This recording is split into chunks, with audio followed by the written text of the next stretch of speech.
Good morning. Thanks a lot for having me here. It's a great pleasure and honor to be here. It's the first time that I give a talk in a theater. Quite exciting experience. So when we talk about photography and sculpture, what we usually have in mind are photographic illustrations of three-dimensional artistic artifacts that we call sculptures.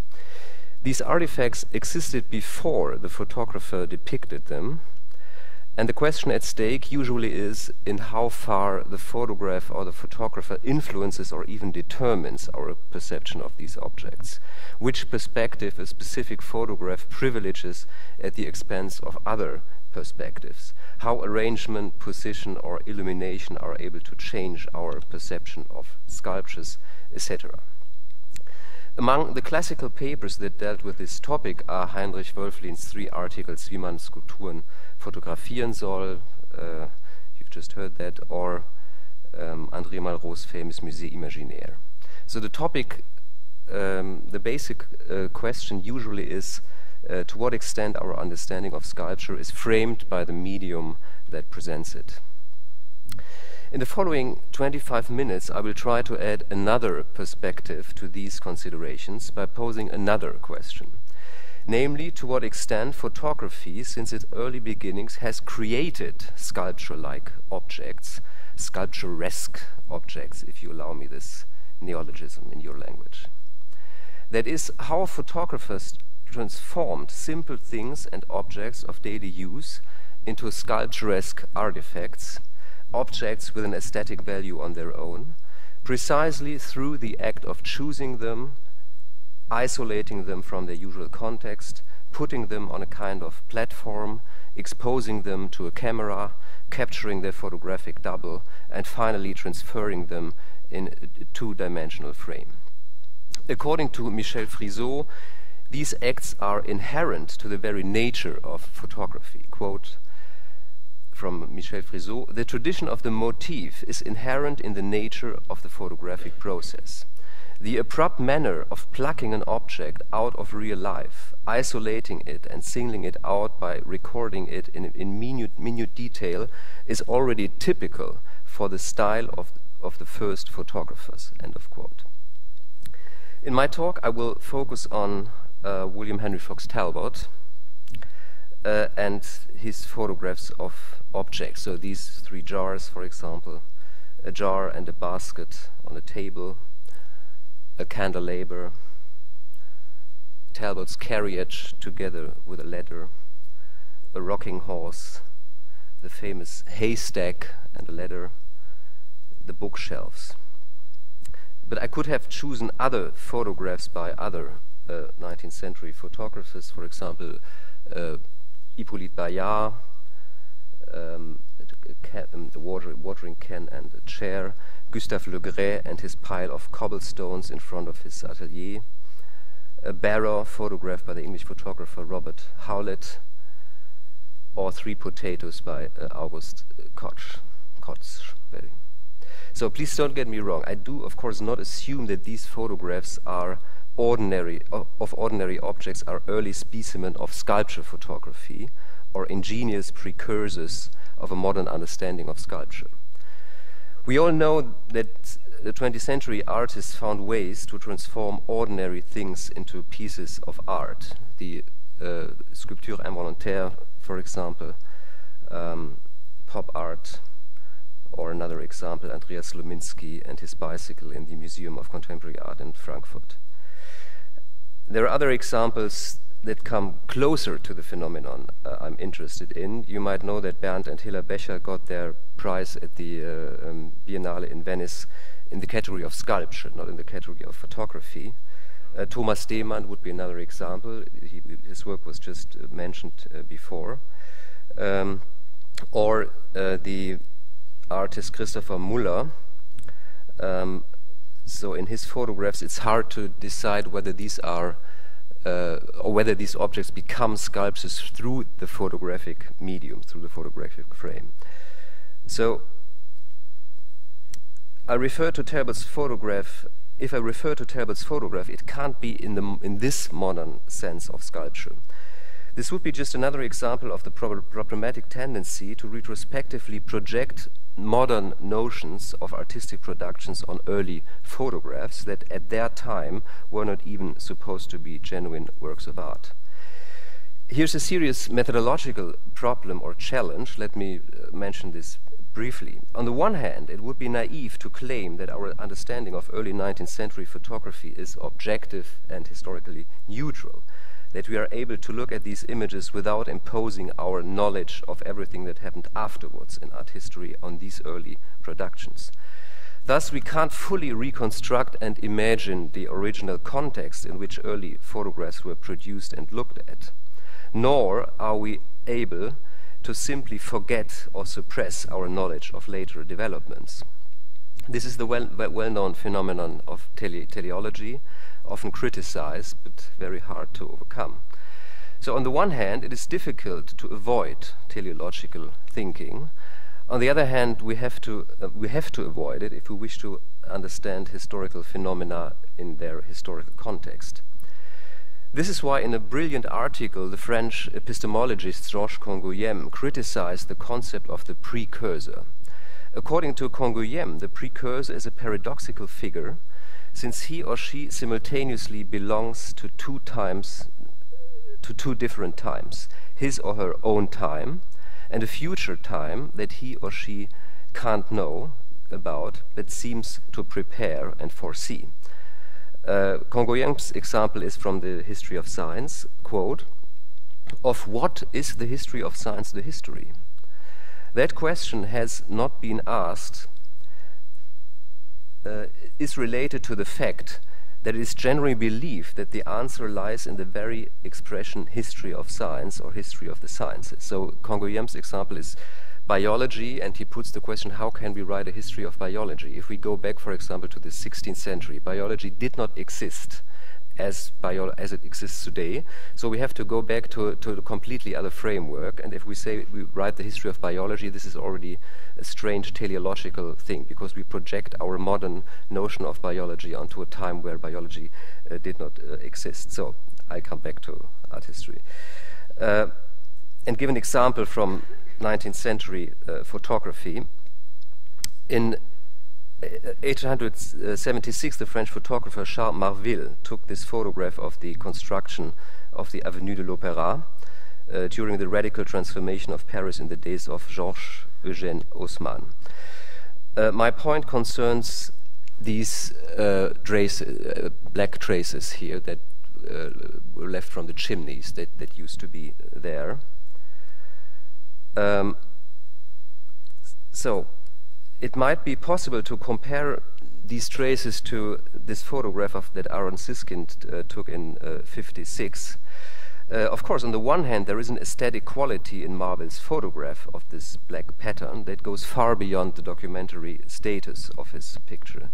On the other hand, it would be ahistoric to see it as early example or precursor of abstraction in Siskind's sense, simply because these photographs belong to a time where such an understanding of non-mimetic art did not exist.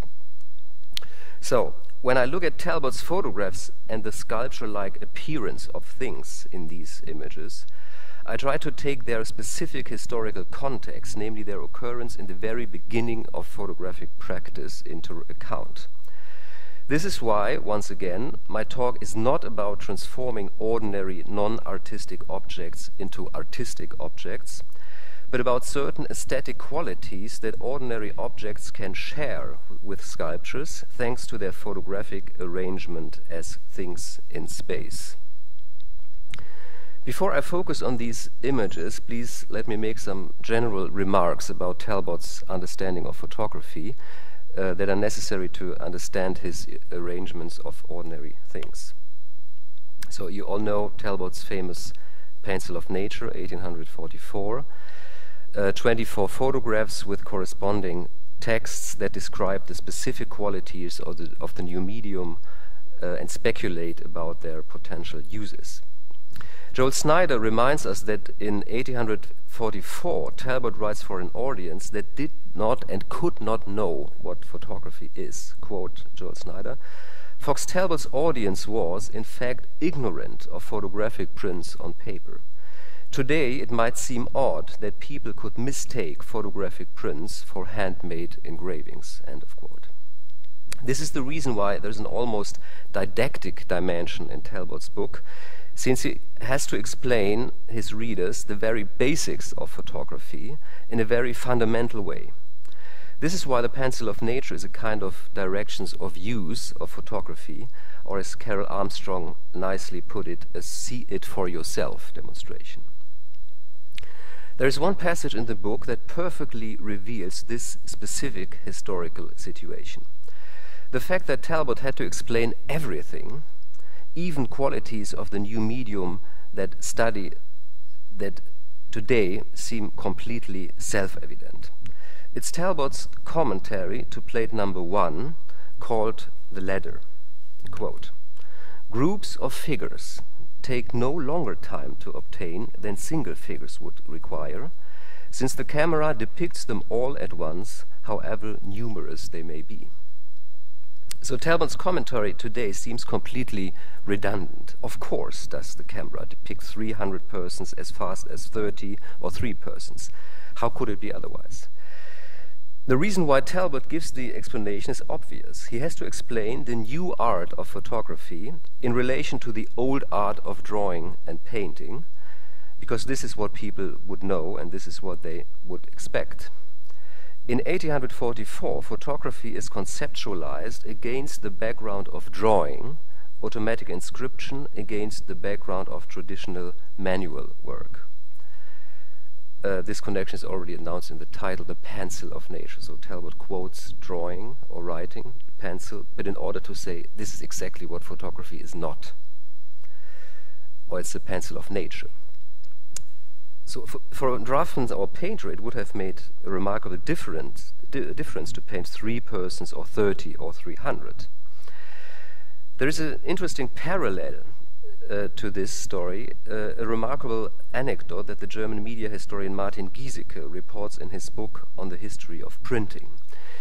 Giesecke mentions a group of monks in the German city of Regensburg who apparently had difficulties to realize or accept the specific qualities of automatic and mechanical book printing in contrast to copying books by hand.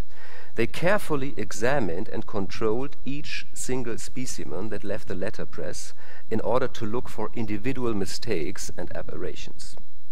The structure is very similar to Talbot's explanation. The new technology is modeled within the framework of the older. Like in Talbot's case, photography is embedded into the history of drawing and painting in order to mark its peculiarities and specific difference. Talbot constantly comes back to this point, and probably you know these famous quotations, but I will remind you. So there's this notice to the reader in the Pencil of Nature, quote, "The plates of the present work are impressed by the agency of light alone, without any aid whatever from the artist's pencil. They are sun pictures themselves, and not, as some persons have imagined, engravings in imitation." Or in another famous passage it says, quote, "It may suffice then to say that the plates of this work have been obtained by the mere action of light upon sensitive paper. They have been formed or described by optical and chemical means alone, and without the aid of any acquainted with the art of drawing. It is needless, therefore, to say that they differ in all respects and as widely as possible in their origin from plates of the ordinary kind, which owe their existence to the united skill of the artist or engraver. They are impressed by nature's hand," end of quote. So this is one of the qualities Talbot stresses in The Pencil of Nature, automatic inscription in contrast to manual image making. Another specific quality of photography is what Talbot calls impartiality. So this is plate 2 and Talbot's comment. A whole forest, so he describes the different details that you can decipher on these photographs, and then he concludes, "A whole forest of chimneys borders the horizon. For the instrument chronicles whatever it sees, and certainly would delineate a chimney pot or a chimney sweeper with the same impartiality as it would the Apollo of Belvedere. End of quote. This is the first time in the pencil of nature that sculpture comes in, not in the famous paragraph about the bust of Patroclus, but in good company of a chimney pot and a chimney sweeper. By referring to the Apollo of Belvedere, Talbot explicitly chooses one of the icons of classical high art and equals it with a chimney pot or a chimney sweeper. The argument is clear. The photographic eye depicts whatever is presented to it without judging or making aesthetic choices. An argument that will become, as you know, a classic in the theory of photography. Walter Benjamin, for example, in his comment on early photographic portrait of the philosopher Schelling, writes, quote, "Just consider Schelling's coat. It will surely pass into mortuality along with him. The shape it has borrowed from its wearer is not unworthy of the seizes in his face." End of quote. One consequence of this over-determination with details is the fact that a photographer can't totally control or foresee his or her images, that there is always a reservoir of contingency. Talbot stresses this point in another famous paragraph, quote, "It frequently happens, and this is one of the charms of photography, that the operator himself discovers on examination, perhaps long afterwards, that he has depicted many things he had no notion of at the time. Sometimes inscriptions and dates are found upon the buildings, or printed placards most irrelevant are discovered upon the walls. Sometimes a distant dial plate is seen, and upon it, unconsciously recorded, the hour of the day at which the view was taken." End of quote. A third quality that Talbot stresses is, in this context of registration, is evidence. And you know probably the example, these articles of China and Talbot's comment. "And should a thief afterwards purloin these treasures, if the mute testimony of the picture were to be produced against him in court, it would be certainly evidence of a novel kind." So this is one set of arguments, one register Talbot unfolds in his book, photography as a means of automatic inscription, as a medium of impartiality and evidence. There is another corresponding register that seems to focus on the exact opposite.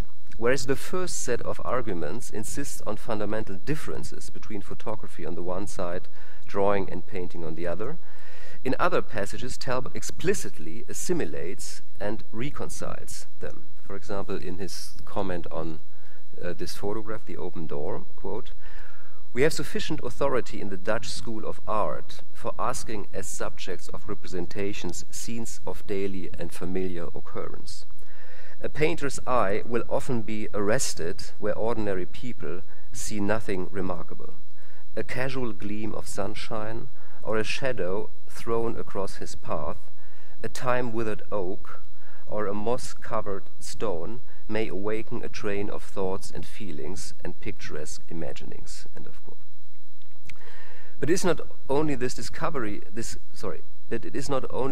crossover of photography and painting in the name of the picturesque that seems to contradict Talbot's earlier notions of photographic impartiality and aesthetic neutrality. But all those other passages and images where Talbot demonstrates that photographs present a specific point of view, a chosen perspective. These passages concern one of the leading questions of our symposium: how does photography picture spatial experience? In these passages, Talbot aims at orienting the beholder by giving exact indications from where the view was taken. For example, in this case, quote, "The view is taken from a considerable height as appears easily by observing the house on the right hand, the eye being necessary on a level with that part of the building on which the horizontal line or courses of stone appear parallel to the margin of the picture, end of quote. Thus, the camera is no neutral, free-floating, technical and uninterested eye. It occupies a place in the world, it shows things from a specific perspective, and it shares the same space with the objects it depicts. One step further, and Talbot explicitly focuses on arranging things. Quote, when a group of persons has been artistically arranged and trained by little practice to maintain an absolute immobility for a few seconds of time, very delightful pictures are easily obtained. I have observed that family groups are special favorites, and the same 5 or 6 individuals may be combined in so many varying attitudes as to give much interest and a great air of reality to a series of such pictures, end of quote. So Talbot demonstrates this act of arranging things in his famous photographs of the bust of Patroclus, a cast made from a marble excavated by Gavin Hamilton in Tivoli in 1769. So I'll read the famous comment. Statues, busts, and other specimens of sculpture are generally well presented by the photographic art, and also very rapidly in consequence of their whiteness. These delineations are susceptible of an almost unlimited variety, since in the first place a statue may be placed in any position with regard to the sun, either directly opposite to it or in any angle. The directness of the illumination causing, of course, an immense difference in the effect. And when a choice has been made of the direction in which the sun rays shall fall, the statue may then turn round on its pedestal, which produces a second set of variations of no less considerable than the first. And when to this is added the change of size, which is produced in the image by bringing the camera obscura nearer to the statue or removing it further off, it becomes evident how very great a number of different effects may be obtained from a single specimen of sculpture. And you know that apart from the University College in Oxford, the bust is the only object that appears twice in the Pencil of Nature. So this again is a kind of what Carol Armstrong called see it for yourself demonstration. Here Talbot demonstrates what he described before. There are other examples, the marble of Eve at the Fountain, for example, that Talbot photographed at least 29 times from different perspectives. So, as I see it, the second register, focusing on arranging things, creating aesthetic effects and different points of view, does not contradict Talbot's point about the impartiality of photography, but rather modifies and specifies. And by the way, this is why I think that The Pencil of Nature is such a fantastic book, because Talbot avoids what later historians and theoricians of photography often did, namely to reduce photography either to the aesthetic and artistic side or to the indexical quality. And Talbot sees that it always that is a spectrum, that is a kind of mixture between these two in general. However, in our context, another aspect seems to be important. One might say that Talbot, in the passage I quoted, treats the bust of Patroclus less than a piece of artistic genius than as a three-dimensional thing in space, a material object with certain physical qualities. He mentions two aspects: the positive photochemical effect of their whiteness and the way they can be arranged and positioned in space. Strictly speaking, this is not specific for sculpture, and this is where all the other objects he arranged come in. So one might say that there are two corresponding strategies in Talbot's photographic discourse: treating sculptures as material objects in space, and vice versa, treating ordinary objects as artifacts that, thanks to their photographic framing, gain sculpture-like qualities. Or to put it in other words, what Talbot demonstrates with regard to the bust of Patroclus serves as a kind of model for his treatment of ordinary objects. Sculptures don't serve any specific purposes. They are not articles of daily use, but objects that are made to be looked at, and this is what Talbot transfers to other objects. I try to demonstrate this in the remaining minutes. There are lots of objects Talbot arranged, exposed, and photographed in a similar way as the bust of Patroclus. In a letter, Talbot's sister Caroline Edgecumbe mentions this photograph of 3 jars, quote, "I cannot let a day pass without thanking you for your splendid collections of photographs. We were particularly struck with the beautiful effect and extreme softness in round objects, such as the jars." So, once again, round objects, fascination. This is why I wanted to show these 2 images, the Vendôme column in Paris and an advertising column, so that somehow Talbot equals and apparently is interested in these volumes, how these volumes appear on a photographic paper. So here again, interest, fascination for round objects.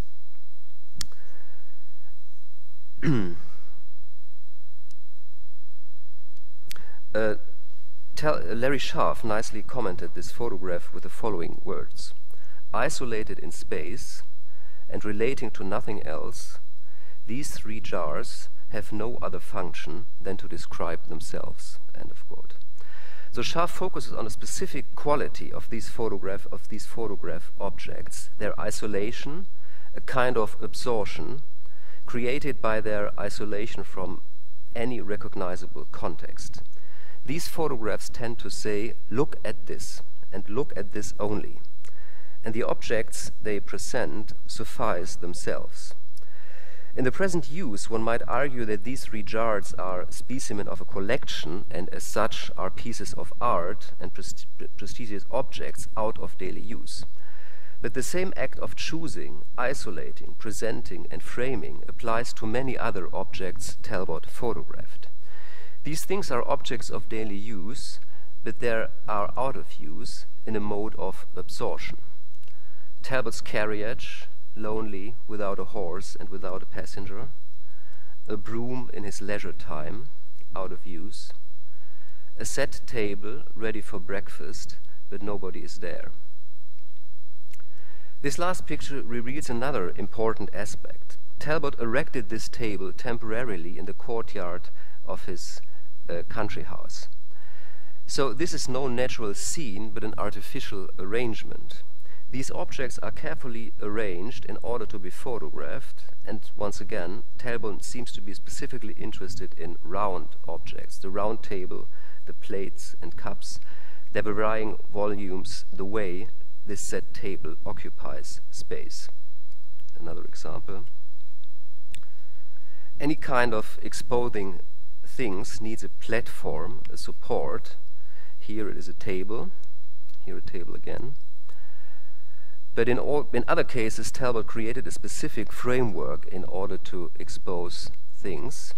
Here's a collection of women's caps, probably not in the way you normally would keep them, but in a system of shelves. So Talbot gave a title to this photograph, a title that originally came from his mother, Lady Elizabeth Fielding, "The Milliner's Window." These things are exposed, they are on display. Quote from Larry Scharf, once again. "The wonderful descriptive powers of the calotype are so well invoked in this image that one can easily imagine standing in front of a plate glass shop window, admiring the pride of the merchant in his display. This must have been what prompted the fanciful title." So all these things are on stage, and the act of presenting, exposing, showing them is made explicit. This is what the photographic framing shares with any kind of exposing or exhibiting. It creates a frame that singles out certain objects, like the cabinet in a museum,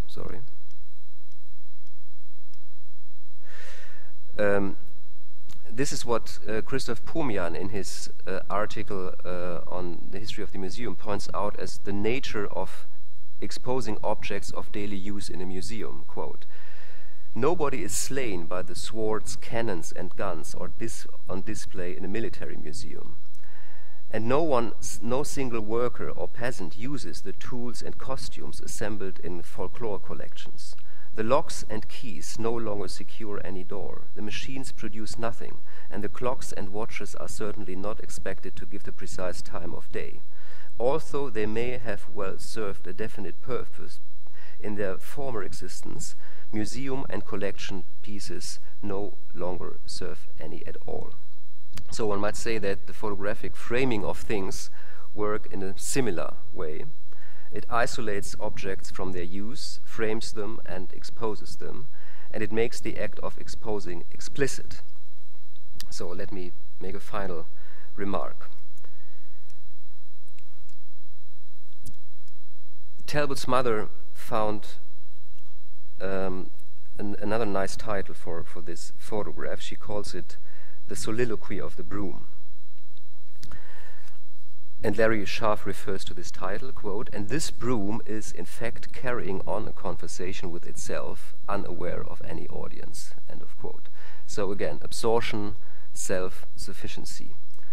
The Soliloquy of the Broom. I think this is more than just a funny title, since it precisely focuses on the fact that Talbot's objects have a life on their own. There is another title that gives a similar idea, namely "The Scene in the Library." So this is, I think, one of Talbot's most complicated pictures because it is in no relation to the comment that he gives in the Pencil of Nature.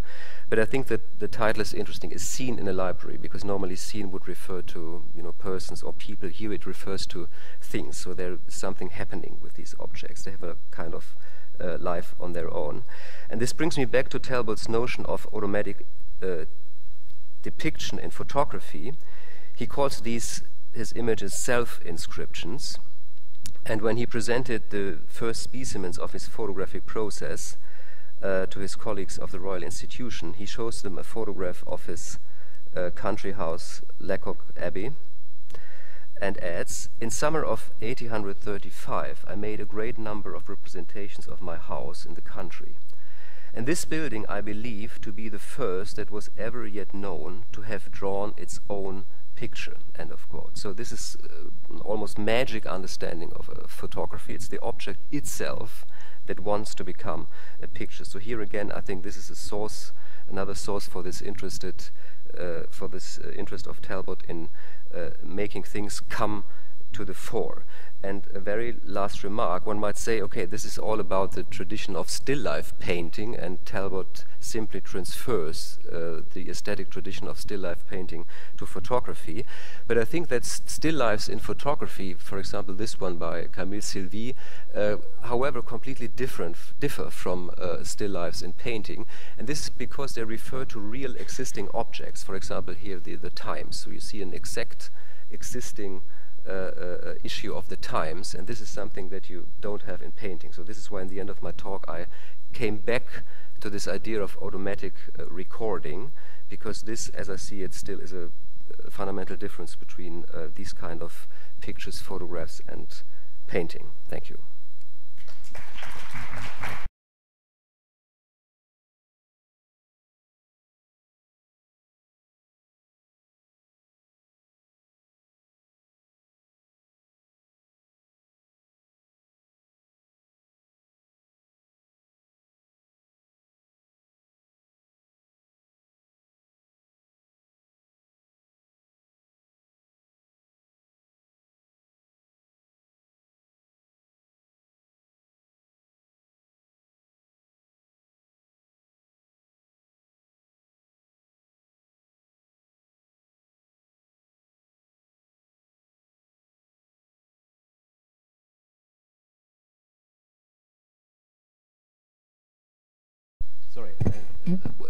Sorry, I didn't. It's hard to. Gerhard, I mentioned photography and painting and the the interplay between the two, which I've thought to be an important aspect of what Richter is about. And I just wondered whether you could comment in any way about how you think about Richter's work and its relation to some of what you think about. Ah, Gerhard Richter, sorry. Oh, okay, though, that's another. Let me, okay. Yeah, okay, I mean, I should give a long answer, but I won't do it. So, I mean, of course, there's a whole history of the relation between photography and painting. And scholars often, or for a long time, they used to describe it as a kind of, hostile relationship. But I think it's more a kind of mutual communication, so these media observe each other, so to speak. And you're right, and I think Gerhard Richter is one specific variation of this, so taking photographs and putting them again into painting and reflect about what happens if you somehow challenge this indexicality of photography by transferring it into a non-indexical medium like painting. So you're right, this is just another episode of this attempt to put these two mediums together, or to reflect about their differences, or how you can compare them. One more question, Anne? So I think that Richter, and that's what he says, so painting photographs is a kind of reflecting about what photography is. Thanks for this talk. I have actually a question that has not necessarily just to do with Talbot posing objects, but what always strikes me about the way that Talbot treats object is that he poses them in very self-consciously different modes. And on the one hand, it seems that, for example, in the breakfast table, or even if you think about posing a static sculpture, that the objects are extremely frontal, parallel to the plane, and therefore, in the case of manufactured goods, not necessarily sculpture, they end up looking commodified.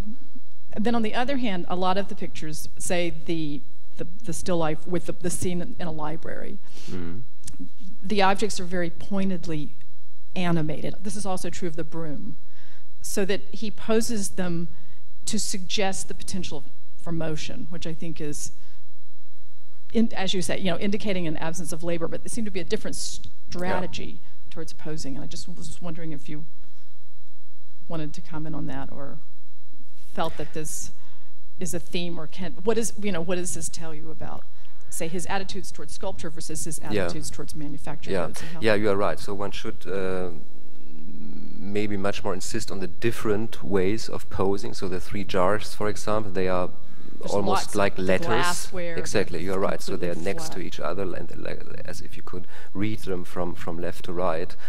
Then there are these, like the carriage, for example. So maybe one might say, okay, I mean, Talbot invented photography, so now the question was, what can I photograph? So, and then he took the things that were already there, the carriage and so on.